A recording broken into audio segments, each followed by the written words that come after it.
10 ಲಕ್ಷ ತೋಟ ಕೊಟ್ರೆ ಫಸ್ಟ್ನೇ ಕೊಯ್ಲು ಬಂದು ಒಂದು ಮ್ಯಾಕ್ಸಿಮಮ್ ಆಗಿ ಒಂದು 10 ಚೀಲ ಬೀಳುತ್ತೆ. ಆಮೇಕಿಂದ 2ನೇ ಕೊಯ್ಲು 3ನೇ ಕೊಯ್ಲು ಹೆವಿ ಬೀಳುತ್ತೆ, ಲೋಡ್ ಗಟ್ಲೆ ಬೀಳುತ್ತೆ. ಲಾಸ್ಟ್ನೇ ಕೊಯ್ಲು ಸ್ವಲ್ಪ ಬರುತ್ತೆ.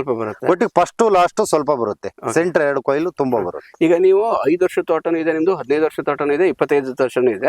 ಸಮೃದ್ಧಿ ಗೊಬ್ಬರ ಯಾವ ತೋಟಕ್ಕೆ ಎಷ್ಟೆಷ್ಟು ಕೊಟ್ರೆ ನೀವು? ನಾವು ಅದು ಮ್ಯಾಕ್ಸಿಮಮ್ ಅಂದ್ರೆ ನಮಗೆ ಅದು ಫಸ್ಟ್ ಸ್ಟಾರ್ಟಿಂಗ್ ನಾನು ಪ್ರಯೋಗ ಮಾಡಿದ್ದು ಕಾಗಡ ಗಿಡಕ್ಕೆ. ಹೂವನ್ನೇ ಬತ್ತಿರ್ಲಿಲ್ಲ. ಸಮೃದ್ಧಿ ಹಾಕಿದ್ಮೇಲೆ ರೈಸ್ ಆಗಿದ್ದು ಅಲ್ಲೇ ಕಾಗಡ ಗಿಡಕ್ಕೆ. ಕಾಗಡ ಅದು ಮೇನ್ ನಮ್ಗೆ. ಆಮೇಕಿಂದ ಅಲ್ಲಿಂದ ಅಡಿಕೆ ಗಿಡಕ್ಕೆ ಹಾಕಿದ್ವಿ. ಹಿಂದೆ ನಾವು ಈ 2 ವರ್ಷಕ್ಕೆ ಬೆಳೆದಿದ್ಕು ಸಮೃದ್ಧಿ ಹಾಕಿದ್ಮೇಲೆ ಅದು ಬಹಳಷ್ಟು ಕೆಮಿಕಲ್ ಹಾಕಲ್ಲ. ಅಡಿಕೆ ತೋಟಕ್ಕೆ ಕೆಮಿಕಲ್ ಹಾಕಲ್ಲ. ಬುಡದಾಗ ನೋಡಿರಾ ನೀವು?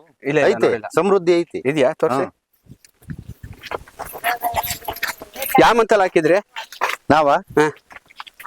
ಈಗ ಮೊನ್ನೆ ಮಳೆ ಬರೋದಕ್ಕಿಂತ ಮುಂಚಿತವಾಗಿ ಒಂದು 15 ದಿನ ಆಗಿದೆ. ಅವಾಗ ಹಿಂದ್ ವರ್ಷನೂ ಹಾಕಿದ್ವಿ ನಾವು. ನೋಡಿ ಬುಡದಲ್ಲಿದೆ ಇದು ಸಮೃದ್ಧಿ.